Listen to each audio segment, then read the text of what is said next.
मी एक गोष्ट ऑब्झर्व केली का, आपण बाहेर देशामध्ये गेलो ना, तिकडल्या लोकांना गिफ्ट घेऊन, तर ते लोक काय म्हणतात, वाव व्हेरी नाईस, किती छान आणलं हा गिफ्ट, तू माझ्यासाठी अक्षरशः इतके कष्ट घेतलेस, वाव थँक्यू सो मच आशा.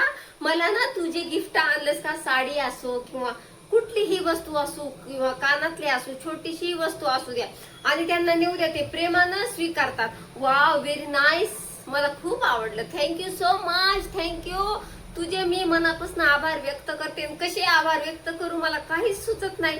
व्हेरी व्हेरी नाईस, हे बाहेर गावची लोक म्हणतात.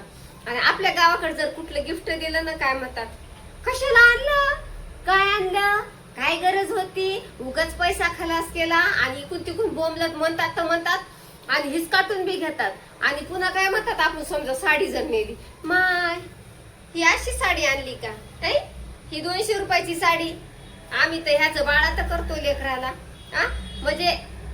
आणि पुन्हा काय म्हणतात, तुमचं काय बाबा पैशावालेच, तुम्ही काय, तुम्ही हजाराच्या साड्या नेसता, आणि आम्हाला असं द्यायचं म्हणलं तर हे असं आणता.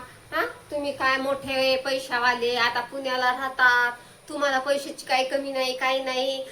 नुसता असा वाऱ्यावरच पैसा उधळतो पुण्याला म्हणल्यावर. आहेत का नाही तुमच्या असे आहेत का? आमचे आहेत तसे जवळचे. तर आपण काही नेलं ना, कशाला आणलं, काय आणलं, आणि तोंड वासून घेतात तर घेतात, पुन्हा वाकडं पण लावतात. आहेत का तुमचे?